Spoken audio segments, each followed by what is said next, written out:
Still raining? Not as hard as Swansea, but it is raining a bit. Okay, so you're looking forward to coming home, man? Is that what you're saying? No, looking forward to winning. Yeah. Sure. Norma, how's it been since Friday? No, it's been good so far, Mike. Obviously, the fortunate thing that Cardiff isn't too far from Swansea, so didn't travel that much. Got to stay off our feet, so yeah, it's been good. Okay, and you guys are training on a 3G pitch there, eh? 4G. 4G. Yeah. Okay, and how's that been? Have you played on one before, Norma? Yeah, we played last year. I think it was against Edinburgh. So yeah, I'm not sure what if that was a 4G or a 3G, but yeah, I've played on artificial turf before. Okay, and Rito, learnings. I mean, obviously the conditions played a big role on Friday, but what were the kind of learnings that you guys took out of that game that you're going to take forward? Look, Mikey, we just, I mean, you mentioned the conditions. We thought we didn't look well after the ball. That's something we've worked hard on this week, just retaining some ball retention around our breakdown, set piece everywhere. So those are the small improvements that we'd like to take forward this week. Okay, and in terms of the mindsets, guys, obviously it's the last on this tour. I know we're playing the Lions away again when you come home, but obviously just going all out to end the tour on a high. Is that the approach? No, the approach is to win like every weekend, Mike. Just get better, yeah? Same old story, right? Okay, cool. Guys, if you've got questions for these two, you can put your hands up.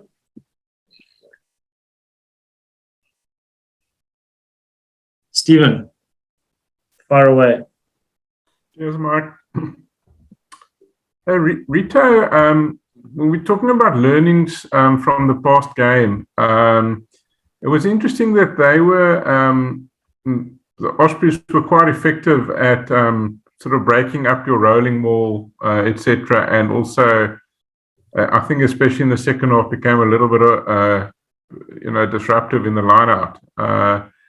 What did you take from what you faced and handled in those conditions that you carry over and can fine-tune in this game? Yeah, I think around the mall, Stephen, a big part of it, what they did well is try to disrupt it before we even set, even before we go to the ground. Hlungwani Jones, you've seen it do it for Wales. He's quite good at it. Tries to break the seam between the lift and the jumper, and they were quite successful at it. So yeah, we couldn't get our mauls going, but we definitely worked hard on improving that. Kitty's around, he spoke to us on how they tried to sort of improve that around the box. So we spent a couple of hours working on improving that. I'm sure a couple of teams might have seen it and might want to use a similar technique to break down our maul. But it's something we've put high focus on and try to improve this week. If they're playing you well, are they not, in a way, is that not something the referee's attention should be drawn into? It should be drawn to? Yeah, 100%. I always say, look, in this competition, most of the time, if you want to start mauling, the battle starts in the air. The refs can always see everything, and we do send clips nice and early to point out a couple of things that bother us. Similar approach this week. Cardiff have a similar approach in stopping the maul. And it's maybe the same for us. The timing is everything when it comes to maul stopping, but we do make the refs aware about it. And Swansea, got away with it. We have to give them a bit of credit because they did it in a way which the ref couldn't sort of see it or pin them.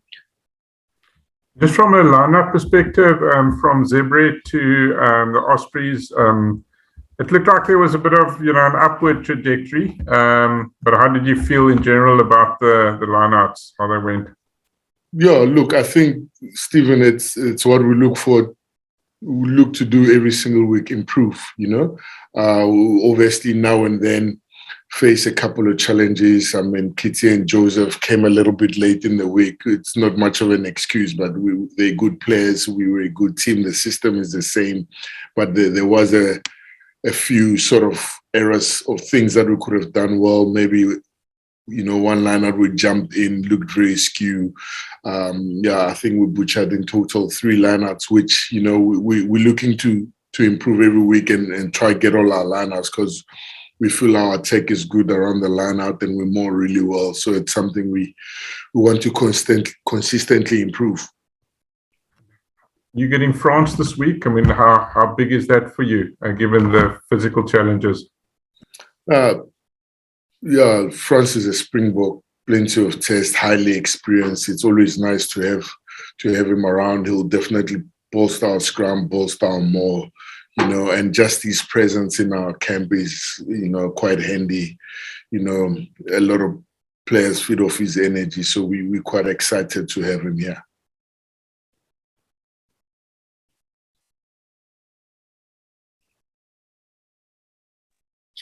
Cool, Steve, you're taking a breather, I take it. We'll go to Ashfaq next. Hi guys, good afternoon, Rito and Nama. Rito, how do you consider, or how do you look back at last week's game? Is it just because of the weather, it was almost impossible to play your game at times, or is there a little bit of disappointment you couldn't pull it through in the end? Yeah, look, obviously the weather plays a role for both sides. At the end of the day, it's all about the side that can adapt to conditions better. But we felt, we were not as good as we could have been. But that's probably the focus on improving the small aspects that we thought we didn't do well, and mauling was a big part of it, and maybe a little bit around the breakdown. But we felt we didn't play to our potential. And do you think perhaps some of your main ball carriers could have got involved a bit more? Or I mean, like again with the weather, the handling was so difficult. Every time you take it up, it just pops out. Yeah, look, I think under the circumstances and conditions, the boys tried really, really hard, probably just a matter of us, adapting better. And Nama, just in terms of that breakdown battle and carrying as well, it was good for you to see you starting again. How was that experience for you and going into the Cardiff game? Yeah, I think as coach has mentioned, like everything felt like a contest, especially like at breakdown time, and I felt there were at times where they probably like had the upper hand. So yeah, that's something for me personally. It's something that I think I've been brought into the team for, not just a defensive breakdown, but it's more sort of our offensive breakdown and how we protect the ball to give the backs and everyone else a good platform. So that's something I think would be a big work on. And just in terms of adapting to the refereeing interpretations, I know some go for you, some not, and the other team does the same, and there's a different outcome at times. Yeah, obviously it's all depending on what the ref sees. So it's always about doing the best that you can, sort of like internally controlling that, and making sure you like always present the best picture for the referee. So, but I think the way our defensive system and everything is, I feel like very empowered to be able to make those decisions. So yeah, it's also about just sticking into what our system entails and trusting that. Nice, Nama. Cole is next. Go for it, Cole. Thanks a lot, Michael. Coach, the first one is for you. The 4G pitch is said to be a lot faster. What extra challenges does the faster pitches bring to the backs of forwards? And then your type of play, the quicker pitch and everything, does it bring extra challenges? Or is it more or less the same? I think from a pack of forward, you need to almost get the upper hand first, whether it's the hit in the scrum, whether it's a punch in the maul. Once you go forward or get momentum, it becomes very tough to stop. So our mindset is around making sure we impose ourselves nice and early and we win those races off the blocks, especially when it comes to the hit in the scrums. or mauling or maul stopping. Yeah, I think coach couldn't have said it any better. It's all, about the momentum, and whoever like gets the upper hand in sort of like those collisions will always like, get the decisions from the referee in terms of, whatever it is. So I think that is the big focus. Cool, Carl. Was that it? Yeah. All right. We're back with Stephen. Go for it, Stephen. Thanks, Mike. Rito, how excited are you about the possibility going forward?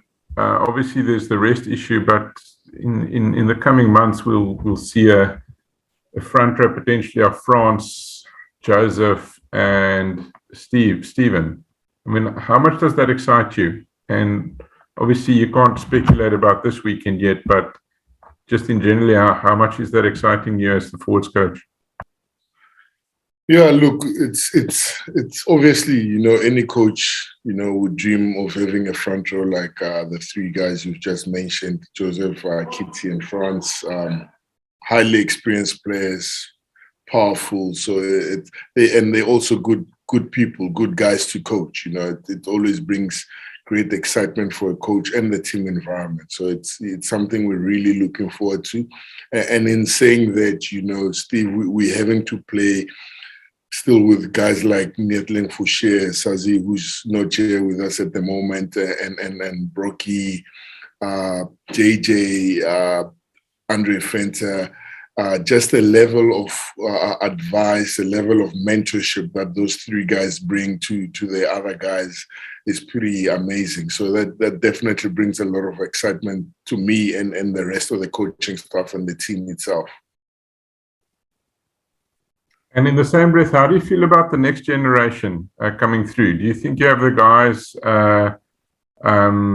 quality guys coming through that can eventually that can take over in the near future? Obviously, there is a speculation about Kitsi going to Ulster. Yeah. I think as you would have seen our team in the past 3-4 games, Stephen.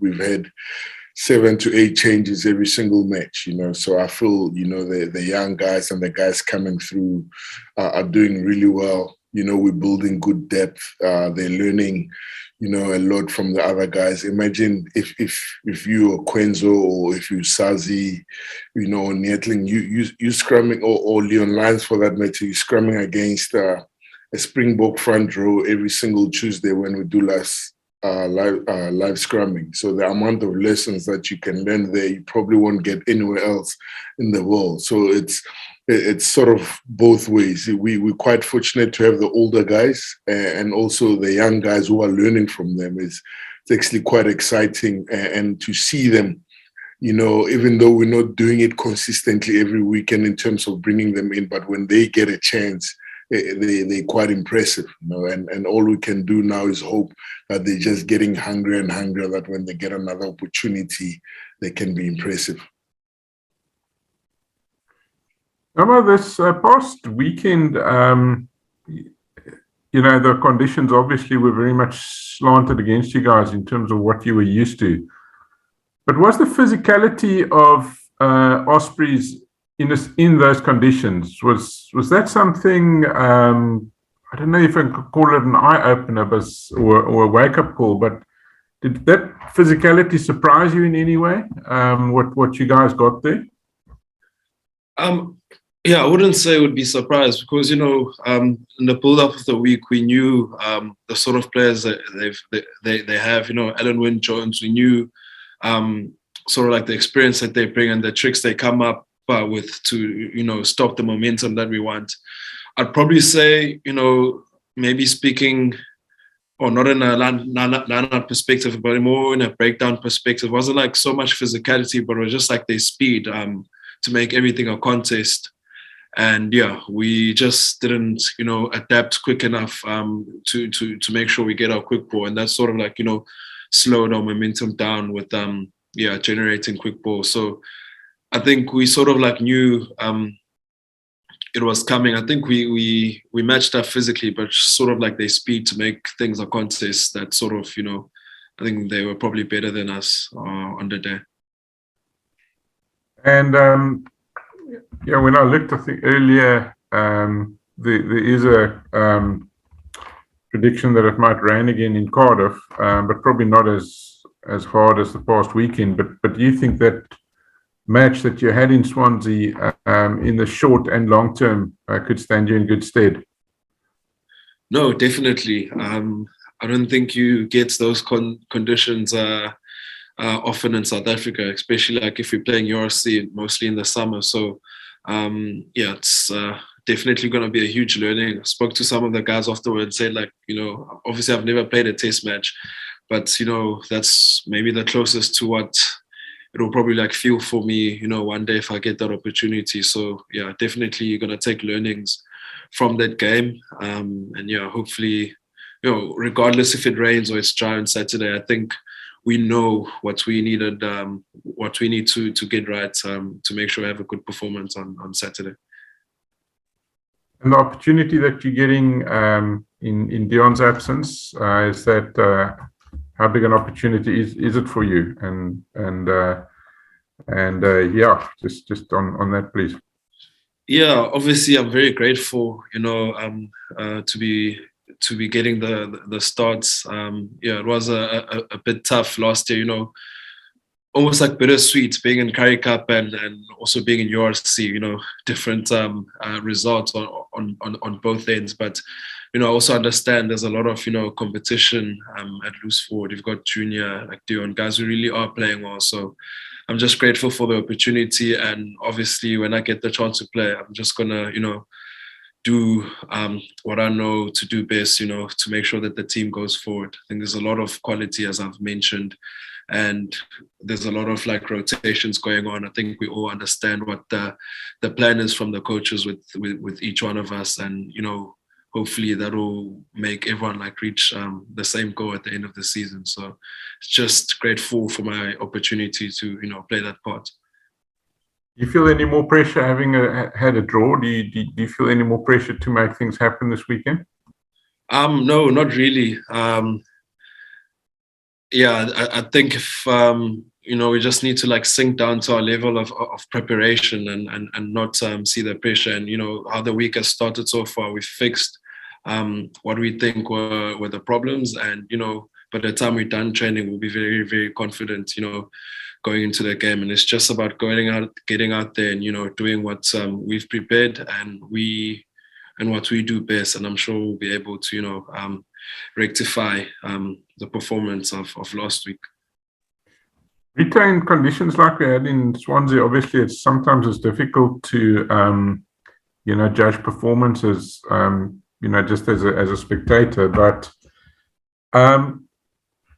do you think it's important that loose forwards, South African loose forwards and pacey loose forwards as well, like you guys have, adapt to those conditions in terms of imposing themselves? And are you happy with the way that went, or do you think that there's still a learning from that? Yeah, look, I can tell you now, Stephen, all our loose forwards, all our players pretty much, they want to be the best they can be. Everyone wants to be a Springbok here, and everyone is well aware that if you want to be the best, you have to be able to adapt to whatever conditions are presented to you.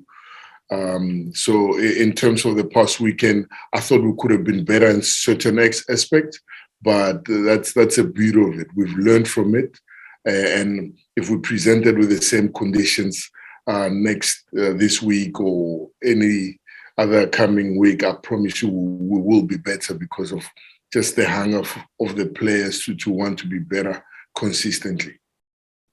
And then just lastly from me, just your thoughts on Cardiff and the challenges that they present. Yeah, obviously Cardiff playing a 4G pitch, so lots of speed in their play, high attacking rugby. They move the ball around a lot, and so that's what they're probably going to present this week. And obviously we want to stick to our strengths. Still push our strong maul, our strong scrum, and get, use our X factor in the back line and our list trio to impose ourselves on them. But we are expecting quite a fast game coming from their side. Thanks, guys. Thanks, Stephen. Nice one, Stephen. Adnan has got his hand up. Go for it, Adnan. Yeah, thanks, Mike. I just want on the subject of Edinburgh. I just read something about some of the players being sanctioned for throwing eggs in a pub. I just wanted to know from you guys if you saw that in the news and if it's something that would unsettle a team if players get sanctioned, or haven't you guys heard of that? No, not at all. Edinburgh. Edinburgh, Yeah, Cardiff. it's Cardiff. No. Look, we haven't heard anything like that. Yeah, it's quite funny. They were throwing eggs in a bar, and and they were sanctioned for So some of the players are better at them. Yeah, cool. Yeah. Cool. And then just the eggs, eh? Nothing else. I don't know about that. I just saw that. Yeah, but it's quite funny. Yeah. Have you got any other questions though? Or that's all? Yeah, just Rito, just on the lineouts. Also, Salman, I believe, is gone back. Just how will that affect the lineouts? Yeah. Thanks for that question. Yeah, look, Salman obviously also, spent a lot of time away from home with the books and all of that. And this was a pre-plan that, he would come play 2 games and then go home. So in terms of the cover there, it's something we'd already planned. We've had Aaron's play lock already. We've had Adri play lock, and he didn't play last week. He was taking a breather. So it's not something we're too concerned about. We have a plan, and, all we need to do now is just execute the plan around that and improve. Cool, thanks, Rito. Thanks. And don't throw any eggs. Cool, guys. It doesn't look like there are any other questions. Rito, Norma, thank you very much for your time. Enjoy the rest of the week. Thanks, Mike. Thanks, Michael. I'm surprised you don't have questions, boy. Started with No, I'll stay out of it. I just know you're going to need quick answers. All Okay, right. cheers. Thanks. Cheers. Thanks a lot. Yes. Bye.